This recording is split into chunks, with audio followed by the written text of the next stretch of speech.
Oke, Assalamualaikum warahmatullahi wabarakatuh. Perkenalkan nama saya Saluddin Zinal Gifari dengan NPM 2206028 200. Jadi di sini saya akan menjelaskan tentang eh, kuis short PDE, yaitu eh, tentang heat equation. Di sini sebenarnya udah jelas dari dipampang dari soal, yaitu dia adalah PDE, yaitu yang parabolik, heat equation atau parabolik. Dari grafiknya juga udah jelas dia parabolik sehingga dia heat equation. Cuman di sini kita jelaskan lebih detail lagi. Nah, di untuk heat equation itu dia tuh step pengerjaan awalnya itu yaitu sebenarnya semuanya itu dibagi dua dulu, jadi function ruang dan function waktu. Yang ini function ruang dan yang ini yang function waktu. Buat apa? Biar nanti gampang dicarinya kalau di satu-satu dulu.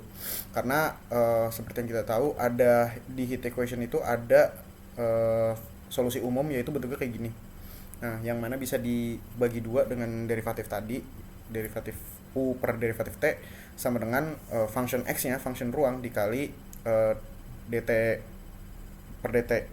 Nah, terus juga kalau semisal buat yang function waktu yang ini, itu dia derivatif kuadrat u per derivatif x kuadrat sama dengan function t dikali d kuadrat x per dx kuadrat. Oke, ini yang ini. Terus kita lanjut masuk. Ini kan ada jelas ya dia fungsinya begini. Maaf, digedein dulu. Jelas sehingga dari sini sebenarnya antara ini yang function x yang ini dan function t yang ini itu sebenarnya sama dengan, namun yang ini dikali k lagi sehingga bentuknya jadinya begini,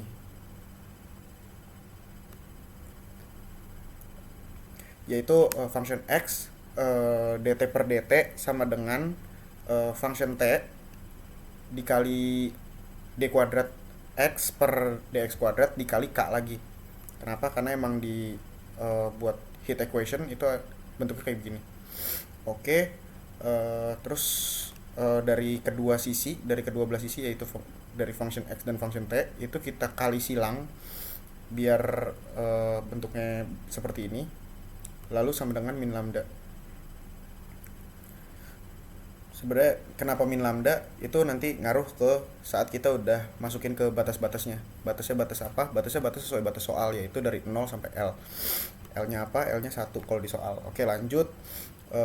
Di sini kita sama dengan min lambda ini sehingga terbentuklah satu function. Buat yang function x itu jadinya seperti ini, dan buat yang function t bentuknya seperti ini. Oke, lanjut. Habis itu kita masuk ke yang function x dulu. Dapatlah solusi umumnya kayak begini buat yang function x, yaitu a sin akar lambda x ditambah b cos akar lambda x, itu sama dengan function x nya. Oke, kalau udah dapat solusinya gimana, kita masukin ke batas ruangnya, yaitu 0 dan L. L tuh apa? L tuh 1 kalau di soal. Oke, habis itu kita masukin waktu x nya 0. Kita masukin x nya 0 buat ngecek B ini bakal pengaruh apa enggak buat nanti di function X-nya. Ternyata nggak ngaruh karena B-nya sama dengan 0 saat kita masukin derajat itu, apa namanya, X itu sama dengan 0. Karena ya cos 0 ditambahin apapun ini 0 sama dengan 0. Jadi ya B-nya 0 gitu loh. Ini kan A kali 0 ditambah B kali 1. Yang mana B-nya udah pasti 0 kalau kayak begini. Oke, B-nya sama dengan 0 sehingga dari function x ini yang bakal pengaruh itu bakal a doang, a sin lambda x ini.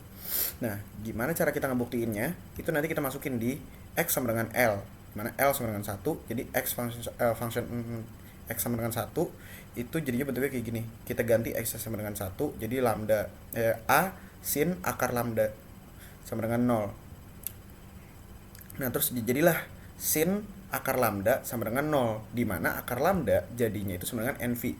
Kenapa bisa jadi NV? Karena sin kali V, dalam V-nya mau dikali berapapun itu, maksudnya di bilangan bulat, bilangan positif, uh, ya ini juga sih. Tapi mau V-nya dikali apapun itu, misal dari V-nya dikali 2 dikali 3 dikali 1, dikali 4, 1 semuanya, itu nilainya bakal tetap 0 apapun itu sin. Karena ya mau V-nya, mau N-nya 1 yaitu sin 180 itu 0.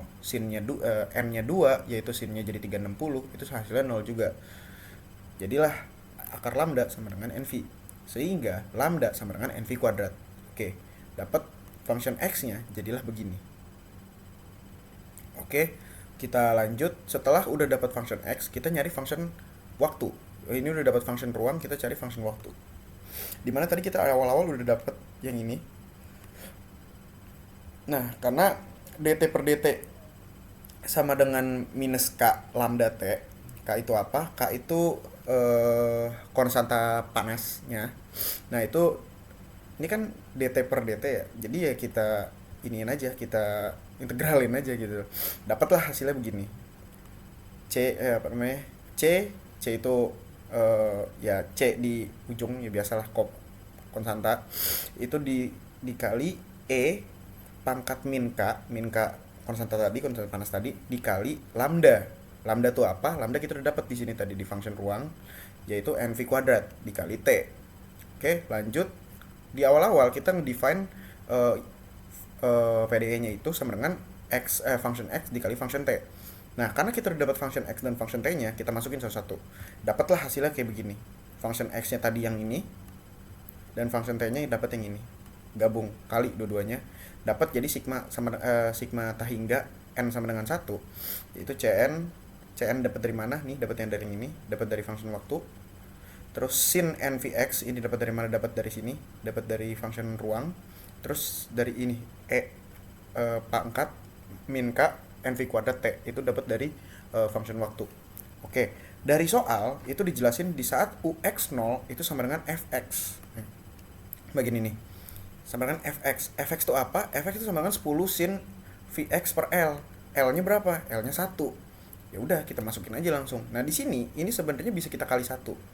Yang mana kalau kita kali 1 itu bentuknya tuh bakal mirip sama ini. Di saat N-nya sama dengan 1. Oke.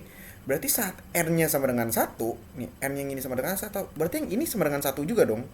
Oh, saat N-nya sama dengan 1, C-nya itu sama dengan 10. Dapatlah ini nih. Bentuknya jadinya seperti ini.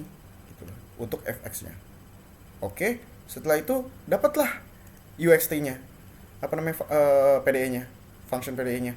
Dapat 10 dikali sin Vx dikali E min K V kuadrat T. K-nya kalau di soal itu kan 1 ya. Jadi ya udah kita tulis begini aja, V kuadrat. Sudah. Habis itu fungsinya udah kita dapat, ya udah kita tinggal masukin angkanya aja.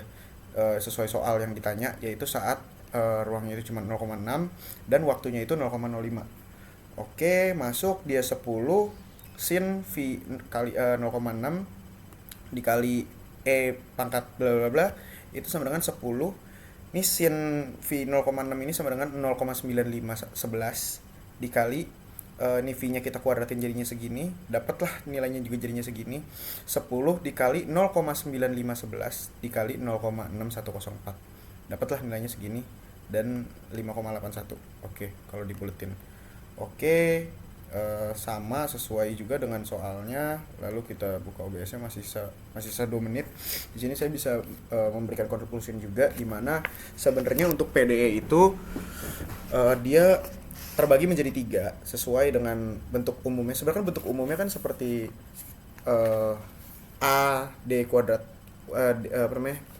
derivatif kuadrat U per derivatif X kuadrat ditambah B terus dan bla bla bla bla bla sampai banyak. Nah, di mana kita dapat nilai ABC-nya tuh. Nah, dari ABC-nya itu ya mau ABC, mau AB, kita cari nilai diskriminannya. Di mana saat diskriminannya itu kurang dari 0, itu kita sebut equation-nya kita pakai equation-nya tuh equation Laplace. Bentuknya kayak gimana? Biasanya bentuk grafiknya tuh eliptik gitu. Nah, terus kalau semisal ini hit equation ini bentuknya parabolik, di mana dia biasanya diskriminannya itu sama dengan 0. Nggak biasanya, emang mutlak sih sebenarnya. Nah, buat yang satu lagi, di saat diskriminannya itu lebih dari 0, itu disebut hyperbolic atau wave equation. Nah, dari cara pengerjaannya juga sebenarnya kurang lebih sama sih. Gitu.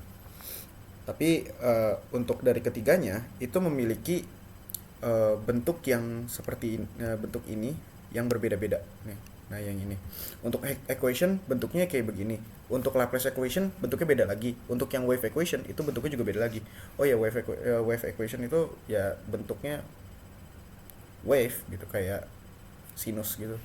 Oke, kurang lebihnya mohon maaf. Itu saja dari saya. Kurang lebihnya mohon maaf. Assalamualaikum warahmatullahi wabarakatuh. Perkenalan, nama saya Saudara Givari dengan NPM 2206028200.